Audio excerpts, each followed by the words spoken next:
Hello friends, मैं हूं cinema आजकल और आज मैं बताऊंगा बॉलीवुड की 7 फीमेल सिंगर जिनको क्रेडिट नहीं मिला। देखो, अवार्ड बहुत मिला इन एक्टर्स को, मतलब इनमें से कई लोगों को, लेकिन इनको जो क्रेडिट, जो मुकाम, जो स्टार का दर्जा प्राप्त होता है, जैसे ये नेहा कक्कड़ को मिला स्टारडम, फेम, कहीं भी जा रही है तो फाक मैगजीनों में इनका नंबर आ रहा है, इंटरव्यूज़ हो रहे हैं, फलना सुनिधि चौहान को मिला, अलका याग्निक को तो भगवान ही मान लिए थे। देखो, मैं किसी का क्रिटिसिज्म नहीं कर रहा हूँ, अच्छा अलका भी अच्छे गाती है, सुनिधि भी अच्छा गाती थी, लेकिन ये सिंगर उनके बराबर ही गाती थी। मैं नहीं बोलता कि इनसे ऊपर गाती थी, लेकिन इनको वो चीज़ क्यों नहीं देगा?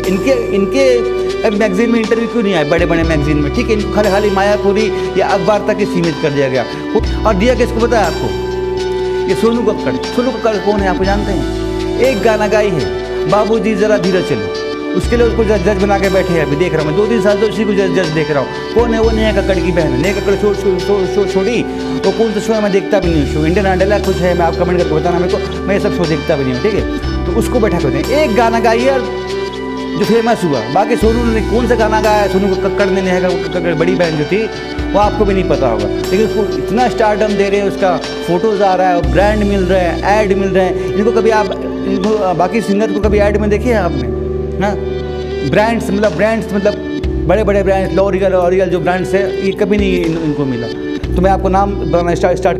हेमा सरदेसाई क्या गाने गाती थी यार। हेमा सरदेसाई के एक से एक गाने हैं, आपको बताऊँ कहाँ से स्टार्ट कर। चोरी दिल ले गया, अपना गरम मसाला का सबसे बेस्ट सॉन्ग चोरी दिल ले गया, ये हेमा सरदेसाई ने गाया है। हेमा सरदेसाई ने गाया, लेकिन कभी उनको क्रेडिट नहीं दिया गया, और अवार्ड तो इनको दूर की बात है। छठे नंबर पर है प्रीति पिंकी। 2 सिंगर्स आई थी, दोनों बहन थी, और मैं बॉम्बे में इनसे काफ़ी मिलता था, दोनों बहनों से मेरी अच्छी दोस्ती हो गई थी इनसे। ठीक है, इनका हिट गाना मैं आपको बता दे रहा हूँ, आप चौंक जाएंगे कि इनके गाने हैं। फर्स्ट गाने इन्होंने गाया था पिया पिया ओ पिया पिया, ठीक है, सुपर डुपर चट बस्टर गाना। उसका सेकंड गाना सुन लो, मैंने कोई जादू नहीं किया। ये 2 गाने गाए थे और ये टॉप पे पहुंच गई थी, लेकिन इनके पास अन्नू मलिक ने ही इनको चांस दिया था। और अन्नू मलिक क्या करता है जानते हो? प्रीति से पिंकी से उसने फेवर मांगा था, जो फेवर उसने अलीशा चिनाई से मांगा था, तो नहीं दिए, तो उनको उससे दोबारा उनको कभी गाना दिया नहीं, और इसी से दोनों बहन को कर दिया रिजेक्ट। इवन इन्होंने बताया हमारे 200 गाने हमने रिकॉर्ड किए, उसमें से हमारा एक भी गाना लॉन्च नहीं हुआ। ये बोरीवली में रहते थे और इनके पर्सनली मैं घर जाता था मिलने के लिए, क्योंकि मैं भी कंपोज़र हूँ, तो मैं इनसे मिलने जाता था। 5वीं है संजीवनी, जो अपने सारेगामा से आई थी। कौन सा गाना? करीब के गाने। क्या गाना गाई थी, कितना सुरीला आवाज़ था, कितनी मिठास भरी आवाज़ थी, लेकिन क्या हिट गाना दी, लेकिन उसके बाद उसको फिल्म मिली क्या? क्यों नहीं मिली उसको? संबंध नहीं बनाई, कॉन्टेक्ट नहीं बनाई, इसलिए अरे कुछ थोड़ा चांस तो दो, दिया नहीं। वैसे ही अपनी थी सपना मुखर्जी, खाली त्रिमूर्ति वाले देते थे उनको चांस। कल्याण जी आनंद जी दे दिए, कभी विजुषा दे दिए, उन्हीं के बच्चे, बाकी किसी को सपना मुखर्जी से नहीं गाता था। एक से एक गाने गाइए आप, हृदय के गाने, विश्वात्मा के गाने, और उस दौर में दोस्तों साधना सरगम, इनको क्यों नहीं देगा? ये तो सबकी क्लासिकल सिंगर थी, फलना थी, लेकिन कभी आप इनका इंटरव्यू देखे हो? आपने कभी अखबार पढ़ा कि साधना सरगम का इंटरव्यू छपा है? साधना सरगम किसी रियलिटी शो की जज बनी हुई है, जज यही सोनू कक्कड़ की बहन है। अरे इनको दे, एक गाना गा के आप उसको जज बना के 2-3 साल से बैठे हो, और बहुत से ऐसे, मैं नाम बाकी लोगों का नाम लेना नहीं चाहूँगा, लेकिन साधना सरगम यार कितने गाने गाए यार, गुप्त कर पागल कर दिए गाने, इतने गाने वो आप याद भी नहीं कर सकता है। आपको मैं हो सके तो आपको 7 समुंदर पार, ये सब गाने किसके हैं यार? एवरग्रीन साधना सरगम के हैं। उसको हिट नहीं दिया। गुप्त के गाने बहुत एवरग्रीन। सेकंड नंबर पर दोस्तों बोलता हूँ कविता कृष्णमूर्ति, क्लासिकल, क्या आवाज़ इसकी। इनको तो एक तो रहमान थे बोल के इनको बहुत ज़्यादा चांस मिल गया गाने का, और अवार्ड मिल गए। इन्होंने बहुत अवार्ड जीते हैं, कम से कम इन्होंने 5 अवार्ड भी जीते, और हर बार नॉमिनेशन में नाम था, ठीक है, लेकिन अवार्ड अच्छे जीते, लेकिन इनको क्रेडिट नहीं दिएगा कभी। बहुत बड़ा शो नहीं दिएगा।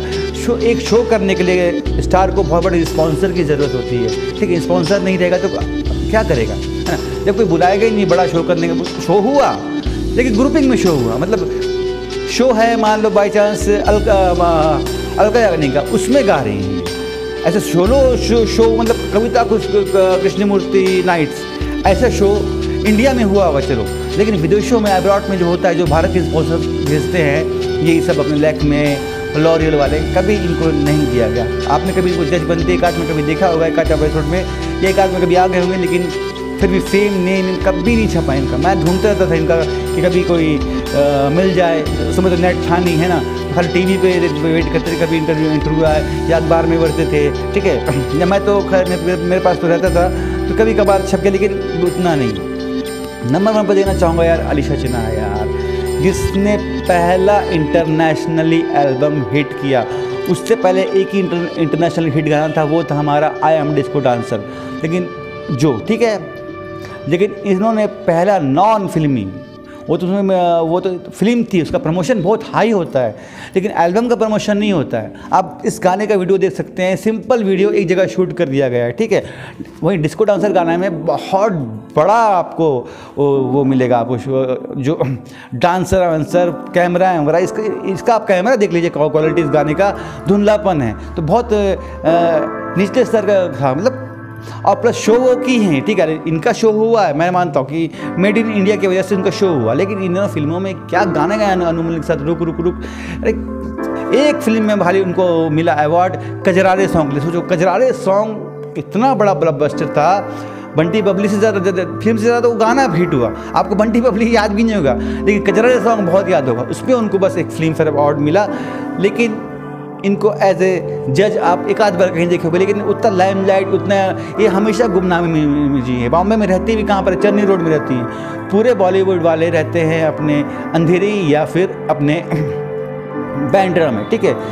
ये अलीशा चिनाह ये भी रह सकती थी, लेकिन इनको कभी कोई पूछता ही नहीं था, कोई इनके द्वार पे आता ही नहीं था, ठीक है। एक आया था अनु मलिक, लेकिन उसका मकसद कुछ और था कि हिट देके इस समय उससे टोटली इनका रेप अनु मलिक के ऊपर अलीशा चिनाह ने रेप का आरोप लगाया, रेप करने का आरोप लगाया, रेप किया नहीं, ऐसे रेप अटेम्प्ट टू रेप का रेप लगाया, ठीक है। सोचो अब अनु मलिक की सोच देखो, हैं एक हो गई अपनी प्रीति पिंकी से लगाया था, अलग किया था, और भी कई लोग हैं तो उनका तो कॉम्प्रोमाइज़ हो गया, मेरे को नहीं पता और मैं इसका पुष्टि भी नहीं करता।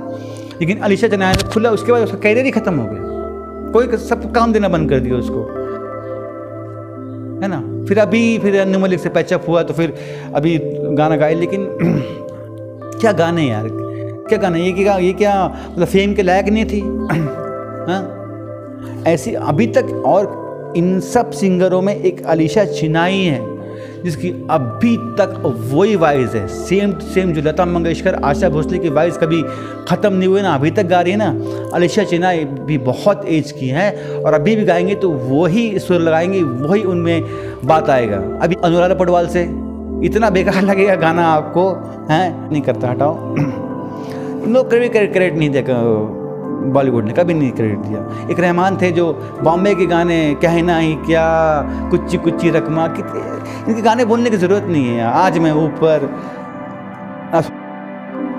होप आपको वीडियो पसंद आया तो चैनल को सब्सक्राइब लाइक करना। मेरा